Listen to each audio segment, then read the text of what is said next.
Chapter 1. My First Meeting with Andrew Carnegie.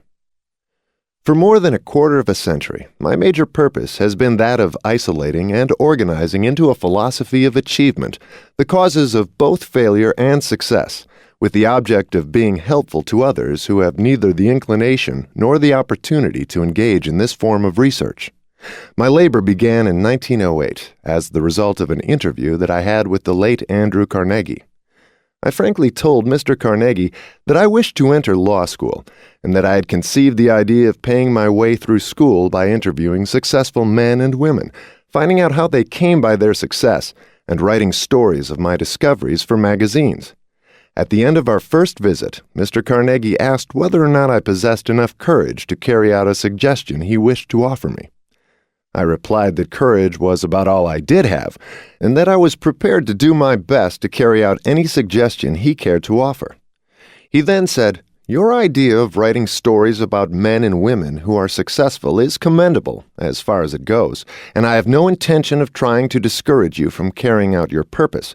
But I must tell you that if you wish to be of enduring service, not only to those now living, but to posterity as well, you can do so if you will take the time to organize all of the causes of failure as well as all of the causes of success. There are millions of people in the world who have not the slightest conception of the causes of success and failure. The schools and colleges teach practically everything except the principles of individual achievement. They require young men and women to spend from 4 to 8 years acquiring abstract knowledge, but do not teach them what to do with this knowledge after they get it. The world is in need of a practical, understandable philosophy of achievement, organized from the factual knowledge gained from the experience of men and women in the great university of life. In the entire field of philosophy, I find nothing which even remotely resembles the sort of philosophy which I have in mind. We have few philosophers who are capable of teaching men and women the art of living. It seems to me that here is an opportunity which should challenge an ambitious young man of your type. But ambition alone is not enough for this task which I have suggested. The one who undertakes it must have courage and tenacity. The job will require at least 20 years of continuous effort, during which the one who undertakes it will have to earn his living from some other source, because this sort of research is never profitable at the outset, and generally those who have contributed to civilization through work of this nature have had to wait 100 years or so after their own funerals to receive recognition for their labor. 20 years of labor with no pay and possibly no recognition? How would you respond to this offer? As he discusses later, Hill accepted Carnegie's challenge, and with a letter of introduction from Carnegie, set about interviewing the giants of that time, including Theodore Roosevelt, Thomas Edison, John D. Rockefeller, Henry Ford, Alexander Graham Bell, King Gillette, founder of the Gillette Safety Razor Company, and many others. His effort ultimately culminated in the publication of several books, including the 8-volume Law of Success and Think and Grow Rich, after more than 25 years of research. Think and Grow Rich is widely recognized as the seminal work in self-development, introducing essentially all the principles that continue to serve as the foundation for the teachings of the personal development gurus of today. As reflected in Hill's own description, the process of developing and publishing Think and Grow Rich was itself a study in the principles he revealed. It may be telling that the manuscript of Outwitting the Devil was written the year after Think and Grow Rich was published, since this work may reveal the frustration and revelation of Hill's other self, and how he conquered his frustrations and succeeded in using the very principles he described in Think and Grow Rich. Outwitting the Devil will reveal Hill's spiritual awakening and how each of us can learn from his encounter with the devil. If you undertake this job, you should interview not only the few who have succeeded, but the many who have failed. You should carefully analyze many thousands of people who have been classified as failures, and I mean by the term failures, men and women who come to the closing chapter of life disappointed because they did not attain the goal which they had set their hearts upon achieving. As inconsistent as it may seem, you will learn more about how to succeed from the failures than you will from the so-called successes. They will teach you what not to do. Along toward the end of your labor, if you carry it through successfully, you will make a discovery which may be a great surprise to you. You will discover that the cause of success is not something separate and apart from the man, that it is a force so intangible in nature that the majority of men never recognize it, a force which might be properly called the other self. Noteworthy is the fact that this other self seldom exerts its influence or makes itself known, excepting at times of unusual emergency, when men are forced, through adversity and temporary defeat, to change their habits and to think their way out of difficulty.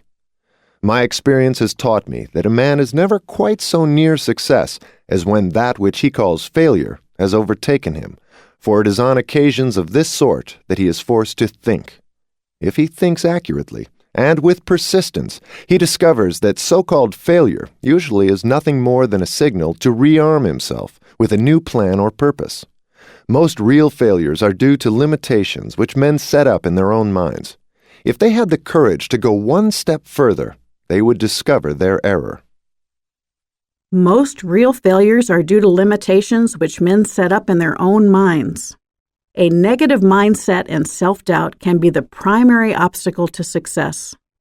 With the current economic downturn, far too many people who have all their life done everything right are now, for the first time, facing severe economic adversity.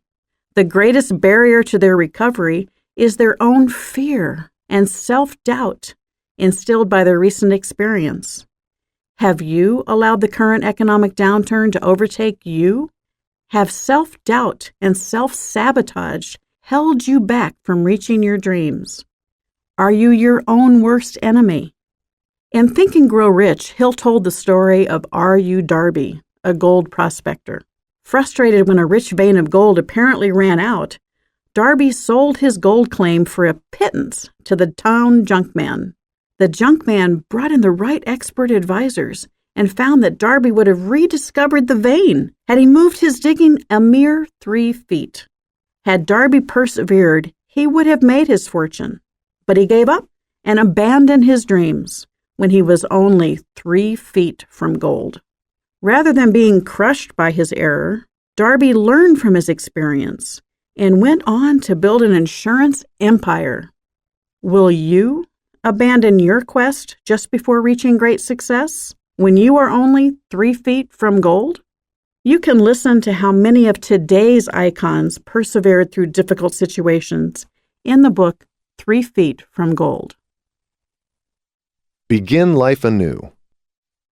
Mr. Carnegie's speech reshaped my entire life and planted in my mind a burning purpose which has driven me ceaselessly, and this despite the fact that I had but a vague idea as to what he meant by the term other self.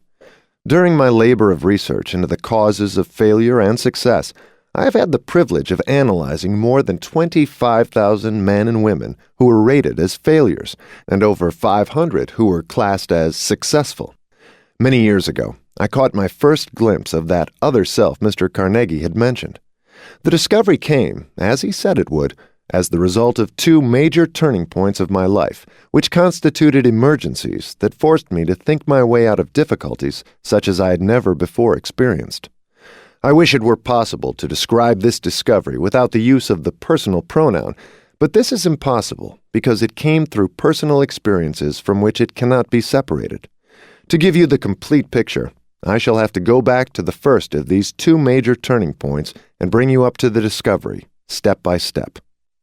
The research necessary for the accumulation of the data from which the 17 principles of achievement and the 30 major causes of failure were organized required years of labor. I had reached the false conclusion that my task of organizing a complete philosophy of personal achievement had been completed. Far from having been completed, my work had merely begun. I had erected the skeleton of a philosophy by organizing the 17 principles of achievement and the 30 major causes of failure, but that skeleton had to be covered with the flesh of application and experience. Moreover, it had to be given a soul through which it might inspire men and women to meet obstacles without going down under them. The soul, which had yet to be added, as I discovered later, became available only after my other self made its appearance, through 2 major turning points of my life. Resolving to turn my attention, and whatever talents I might possess, into monetary returns through business and professional channels, I decided to go into the profession of advertising, and I became the advertising manager of the LaSalle Extension University of Chicago. Everything went along beautifully for 1 year, at the end of which I was seized by a violent dislike for my job and resigned. I then entered the chain store business with the former president of the LaSalle Extension University and became the president of the Betsy Ross Candy Company. Unfortunate, or what seemed to me at the time to be unfortunate, disagreements with business associates disengaged me from that undertaking. The lure of advertising still was in my blood, and I tried again to give expression to it by organizing a school of advertising and salesmanship as a part of Bryant and Stratton Business College. The enterprise was sailing smoothly, and we were making money rapidly when the United States entered World War I. In response to an inner urge which no words can describe, I walked away from the school and entered the service of the United States government under President Woodrow Wilson's personal direction, leaving a perfectly sound business to disintegrate. On Armistice Day, 1918, I began the publication of the Golden Rule magazine.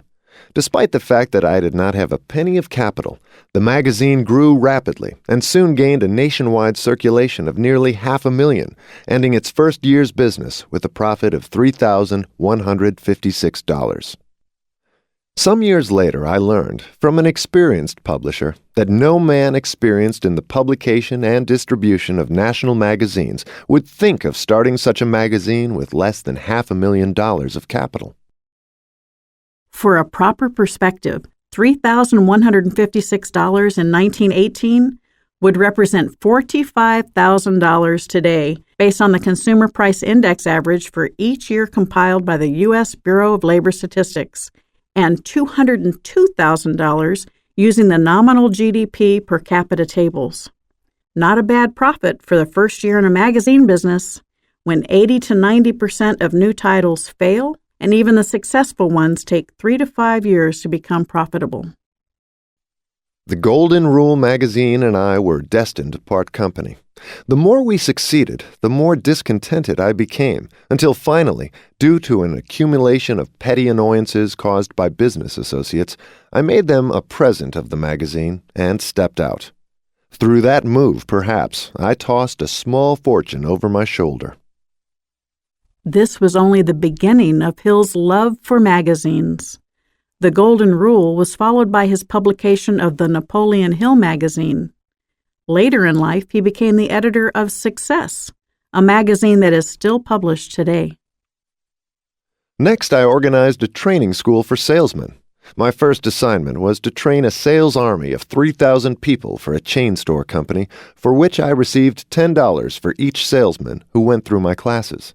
Within 6 months, my work had netted me a little over $30,000.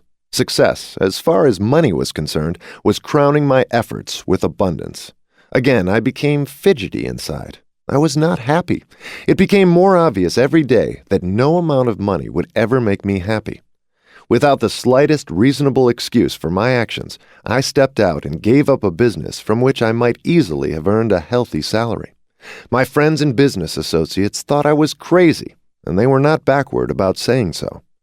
Frankly, I was inclined to agree with them, but there seemed nothing I could do about it. I was seeking happiness, and I had not found it. At least that is the only explanation I could offer for my unusual actions. What man really knows himself? Again, I became fidgety inside. I was not happy. It became more obvious every day that no amount of money would ever make me happy. I could have written this about myself a few years ago. But when I took action by leaving a situation that, although financially rewarding, was no longer aligned with my personal mission, new doors of opportunity opened for me. It turned out to be the best decision of my professional life. Can you think of a time in your life when you made a difficult decision, but knew it was the right one, even when others questioned you? That was during the late fall of 1923. I found myself stranded in Columbus, Ohio, without funds, and worse still, without a plan by which to work my way out of my difficulty. It was the first time in my life that I had actually been stranded because of lack of funds. Many times previously, I had found money to be rather shy, but never before had I failed to get what I needed for my personal conveniences. The experience stunned me. I seemed totally at sea as to what I could or should do. I thought of a dozen plans by which I might solve my problem, but dismissed them all as being either impractical or impossible of achievement. I felt like one who was lost in a jungle without a compass. Every attempt I made to work my way out brought me back to the original starting point. For nearly 2 months, I suffered with the worst of all human ailments, indecision. I knew the 17 principles of personal achievement, but what I did not know was how to apply them. Without knowing it, I was facing one of those emergencies of life through which, Mr. Carnegie had told me, men sometimes discover their other selves. My distress was so great that it never occurred to me to sit down and analyze its cause and seek its cure. The worst of all human ailments, indecision. Have you ever felt paralyzed by indecision? This was the first major turning point in Napoleon Hill's life.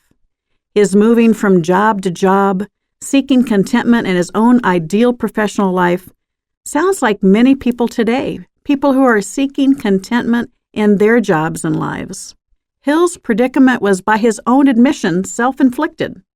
However, he found himself in very much the same circumstances as someone today who has been negatively affected by the present economic situation. Hill took advantage of his temporary defeat, using it as a spur to force himself into thought and analysis to find his other self.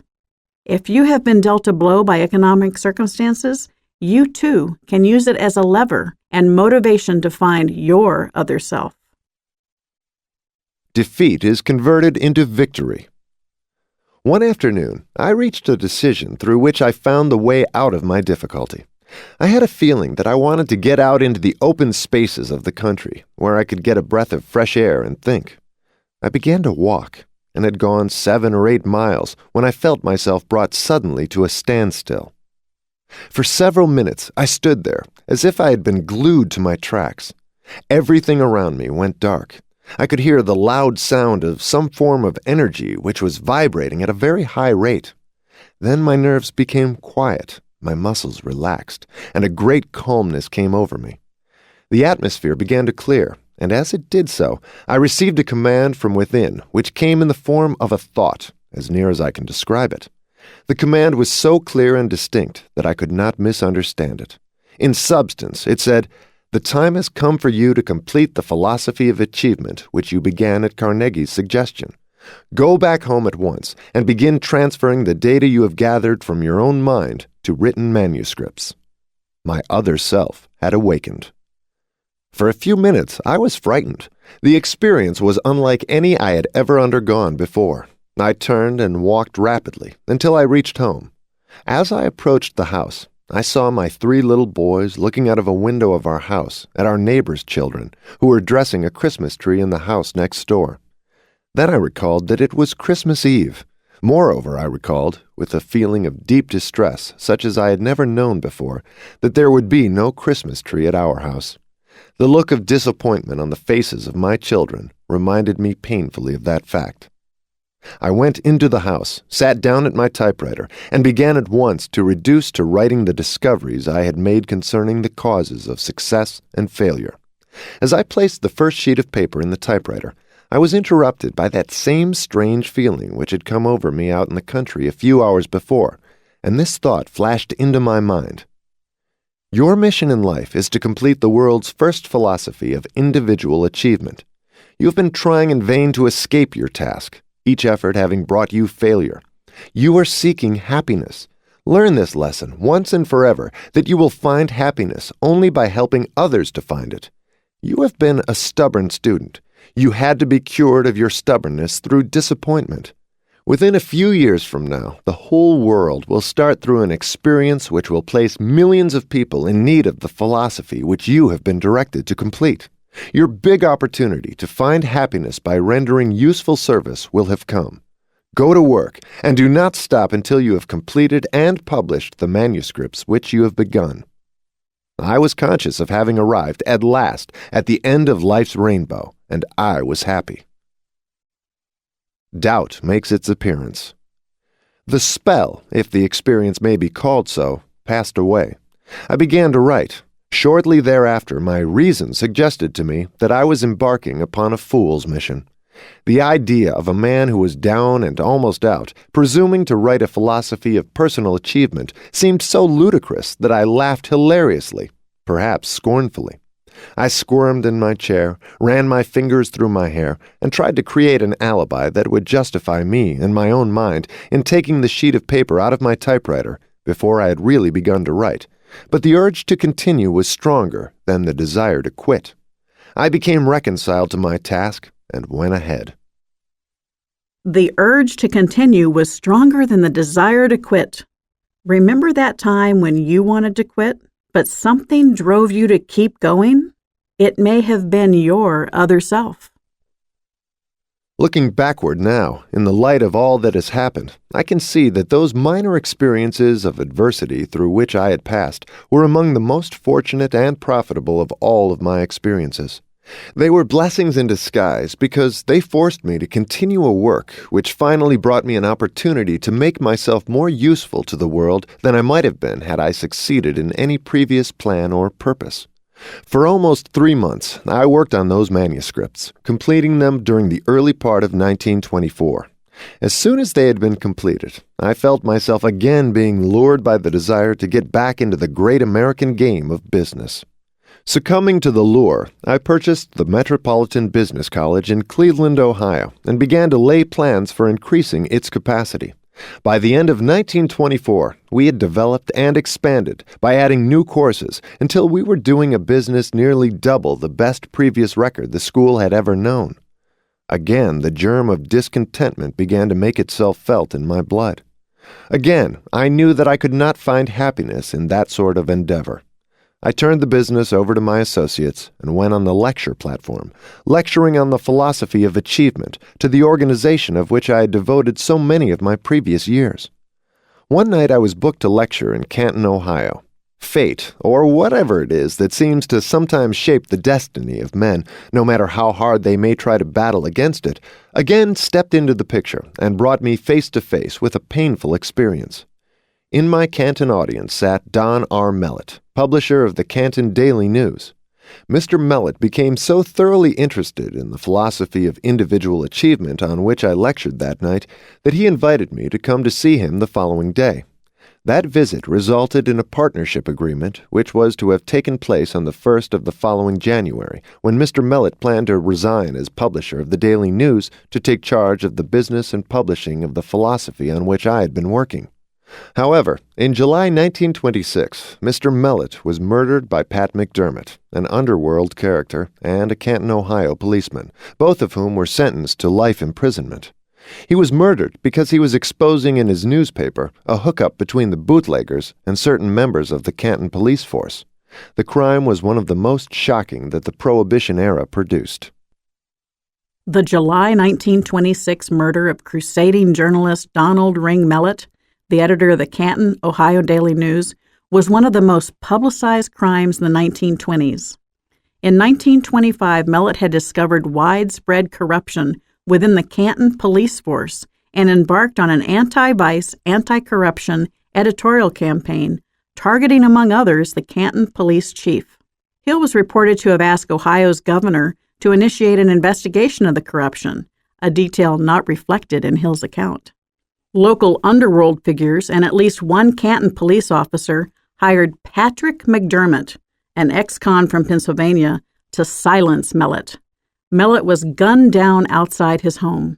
As the story goes, gunmen were also lying in wait for Hill, but a fortuitous automotive breakdown kept him out of their way. On July 17, the New York Times reported in an article titled, "More Death Threats Follow the Slaying of Canton Editor," that the citizens of Canton are terror-stricken by threats of further killings by the rulers of the gamblers, bootleggers, and other criminals. As recounted by Hill, after hearing of Mellett's murder and receiving an anonymous warning to get out of town, he fled to West Virginia. In large part due to the work of a private detective hired by the Stark County prosecutor, McDermott, 2 local gangsters, and a former police detective were ultimately convicted of Mellett's murder. Chance saves my life. The morning after Mr. Mellett's death, I was called on the telephone and put on notice by some unknown person that I had 1 hour in which to get out of Canton, that I could go voluntarily within the hour, but if I waited longer, I probably would go in a pine box. My business association with Mr. Mellett had apparently been misunderstood. His murderers evidently believed I was directly connected with the expose he was making in his newspapers. I did not wait for the 1 hour time limit to expire, but immediately got into my automobile and drove down to the home of relatives in the mountains of West Virginia, where I remained until the murderers had been placed in jail. That experience came well within the category described by Mr. Carnegie as an emergency that forces men to think. For the first time in my life, I knew the pain of constant fear. My experience of a few years before, in Columbus, had filled my mind with doubt and temporary indecision, but this one had filled it with a fear which I seemed unable to remove. During the time that I was in hiding, I seldom left the house at night, and when I did step out, I kept my hand on an automatic pistol in my coat pocket, with the safety catch unlatched for immediate action. If a strange automobile stopped in front of the house where I was hiding, I went into the basement and carefully scrutinized its occupants through the basement windows. After some months of this sort of experience, my nerves began to crack. My courage had completely left me. The ambition, which had heartened me during the long years of labor in my search for the causes of failure and success, also had departed. Slowly, step by step, I felt myself slipping into a state of lethargy from which I was afraid I should never be able to emerge.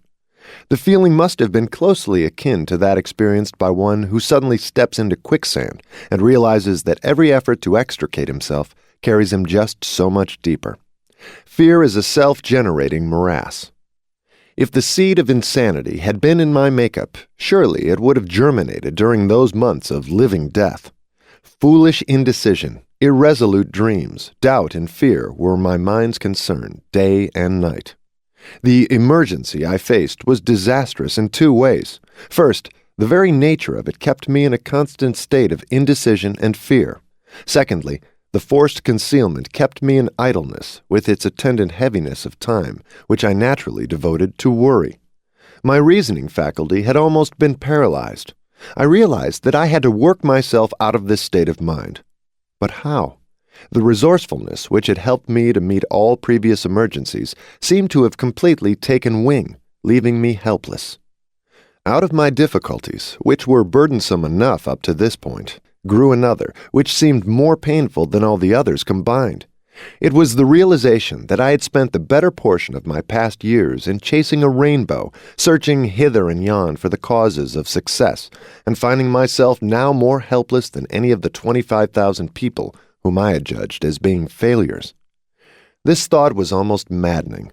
Moreover, it was extremely humiliating, because I had been lecturing all over the country, in schools and colleges and before business organizations, presuming to tell other people how to apply the 17 principles of success, while here I was, unable to apply them myself. I was sure that I never could again face the world with a feeling of confidence. Every time I looked at myself in a mirror, I noticed an expression of self-contempt on my face, and, not infrequently, I did say things to the man in the mirror which are not printable.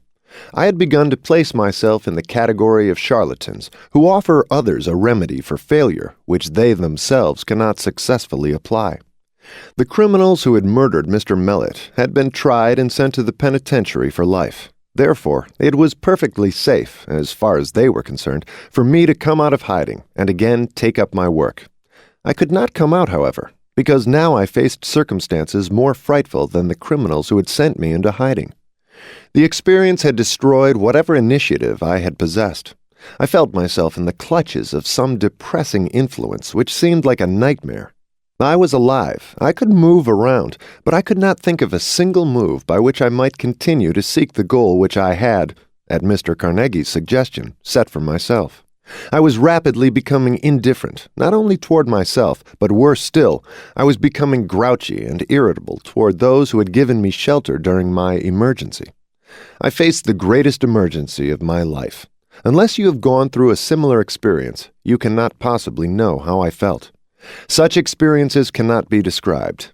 To be understood, they must be felt. My reasoning faculty had almost been paralyzed. Hill was paralyzed first by fear of physical harm, and then by the shame of having been paralyzed by that fear. Have you ever been paralyzed by similar emotions? When you are faced with your own emergency, fear can either motivate you or paralyze you. By recognizing that you have a choice and reacting positively to your fears, you can permanently change your life for the better. Many people today may be experiencing the same feelings of anger, followed by irritability and the debilitating feeling of indifference. They feel discouraged and lack self-confidence due to uncertainty in their financial situation or personal lives. They may be angry and allow that anger to paralyze them. I had a conversation with just such a young man. "I am 30 years old," he said, "and have no marketable skills or prospects." He had a million excuses for not taking action to change his situation. I pointed out that unless he took action, nothing would change. "Unless you make an effort to change things," I said, "in a year's time, the only difference will be that you are 31 years old with no marketable skills or prospects." Does this pattern sound familiar to you, either for yourself or someone you care for? How do you break that paralysis? Napoleon Hill now shares how he overcame his fear and indifference and found the hope, inspiration, and motivation to recover and create success in his life. The most dramatic moment of my life. The turn came suddenly, in fall 1927, more than a year after the Canton incident. I left the house one night and walked up to the public school building on top of a hill above the town. I had reached a decision to fight the matter out with myself before that night ended. I began to walk around the building, trying to force my befuddled brain to think clearly. I must have made several hundred trips around the building before anything which even remotely resembled organized thought began to take place in my mind. As I walked, I repeated over and over to myself, "There is a way out, and I'm going to find it before I go back to the house." I must have repeated that sentence 1,000 times. Moreover, I meant exactly what I was saying. I was thoroughly disgusted with myself, but I entertained a hope of salvation. Then, like a flash of lightning out of a clear sky, an idea burst into my mind with such force that the impulse drove my blood up and down my veins. This is your testing time. You have been reduced to poverty and humiliated in order that you might be forced to discover your other self. If today's economic times have dealt you a blow, moving you toward poverty, embarrassing you, or damaging your self-confidence, consider it a test, just as Napoleon Hill did in the late 1920s and early 1930s. Force yourself to discover your other self. By working through the low points in your life and persevering, you can often gain the insight needed to truly succeed. For the first time in years, I recalled what Mr. Carnegie had said about this other self. I recalled now that he said I would discover it toward the end of my labor of research into the causes of failure and success, and that the discovery usually came as the result of an emergency, when men are forced to change their habits and to think their way out of difficulty. I continued to walk around the schoolhouse, but now I was walking on air. Subconsciously, I seemed to know that I was about to be released from the self-made prison into which I had cast myself. I realized that this great emergency had brought me an opportunity, not merely to discover my other self, but to test the soundness of the philosophy of achievement which I had been teaching others as being workable. Soon I would know whether it would work or not. I made up my mind that if it did not work, I would burn the manuscripts I had written and never again be guilty of telling other people that they were the masters of their fate, the captains of their souls. Hill is paraphrasing from the poem Invictus, published in 1888 by William Ernest Henley, 1849 to 1903. Out of the night that covers me, black as the pit from pole to pole, I thank whatever gods may be for my unconquerable soul. In the fell clutch of circumstance, I have not winced nor cried aloud. Under the bludgeonings of chance, my head is bloody, but unbowed. Beyond this place of wrath and tears looms but the horror of the shade, and yet the menace of the years finds and shall find me unafraid. It matters not how strait the gate, how charged with punishments the scroll. I am the master of my fate. I am the captain of my soul. The full moon was just rising over the mountaintop. I had never seen it shine so brightly before. As I stood gazing at it, another thought flashed into my mind. It was this. You have been telling other people how to master fear and how to surmount the difficulties which arise out of the emergencies of life. From now on, you can speak with authority because you are about to rise above your own difficulties with courage and purpose, resolute and unafraid. With that thought came a change in the chemistry of my being, which lifted me into a state of exultation I had never before known. My brain began to clear itself of the state of lethargy into which it had lapsed. My faculty of reason began to work once more. For a brief moment, I was happy to have had the privilege of going through those long months of torment, because the experience provided an opportunity for me to test the soundness of the principles of achievement which I had so laboriously wrested from my research. When this thought came to me, I stopped still, drew my feet closely together, saluted, I did not know what or whom, and stood rigidly at attention for several minutes. This seemed at first like a foolish thing to do, but while I was standing there, another thought came through in the form of an order that was as brief and snappy as any ever given by a military commander to a subordinate. The order said, "Tomorrow get into your automobile and drive to Philadelphia, where you will receive aid in publishing your philosophy of achievement." There was no further explanation and no modification of the order. As soon as I received it, I walked back to the house, went to bed, and slept with peace of mind such as I had not known for over a year. When I awoke the following morning, I got out of bed and immediately began to pack my clothes and to make ready for the trip to Philadelphia. My reason told me that I was embarking upon a fool's mission. Who did I know in Philadelphia to whom I might apply for financial aid in publishing 8 volumes of books at a cost of $25,000? I asked myself. Instantly, the answer to that question flashed into my mind, as plainly as if it had been uttered in audible words. You are following orders now, instead of asking questions. Your other self will be in charge during this trip. There was another condition which seemed to make my preparation to go to Philadelphia absurd. I had no money. This thought had barely occurred to me when my other self exploded it by giving another sharp order, saying, "Ask your brother-in-law for $50, and he will lend it to you." The order seemed definite and final. Without further hesitation, I followed instructions. When I asked my brother-in-law for the money, he said, "Why, certainly you can have $50, but if you are going to be gone very long, you had better take $100. I thanked him and said I thought $50 would be enough. I knew it was not enough, but that was the amount my other self had commanded me to ask for, and that is the amount I secured.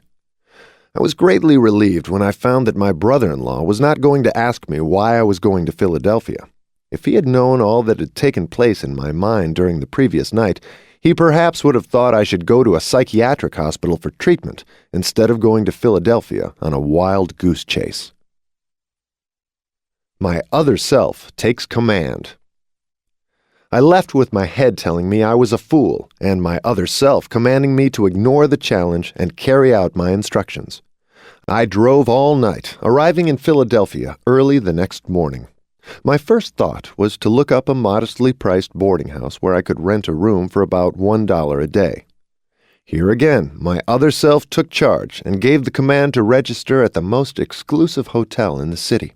With a little more than $40 of my remaining capital in my pocket, it seemed like financial suicide when I marched up to the desk and asked for a room, or rather, I should say, I started to ask for a room when my newly discovered other self gave the order to ask for a suite of rooms, the cost of which would about consume my remaining capital in 2 days. I obeyed. The bellboy picked up my bags, handed me my claim check for my automobile, and bowed me toward the elevator, as if I were the Prince of Wales. It was the first time in more than a year that any human being had shown me such deference. My own relatives, with whom I had been living, far from having shown me deference, had, so I imagined, felt I was a burden on their hands, and I am sure that I was, because no man in the frame of mind that I had been in for the past year could be anything other than a burden to all with whom he came into contact. It was becoming apparent that my other self was determined to wean me away from the inferiority complex which I had developed. I tossed the bellboy $1. I started to estimate what my hotel bill would be by the end of the week when my other self commanded me to get my mind entirely off of all thoughts of limitation and to conduct myself, for the time being, just as I would if I had all the money I wanted in my pockets. The experience I was passing through was both new and strange to me.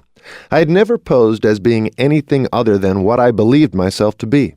For nearly half an hour, this other self gave orders which I followed to the letter during the subsequent period of my stay in Philadelphia. The instructions were given through the medium of thoughts which presented themselves in my mind with such force that they were readily distinguishable from my ordinary self-created thoughts.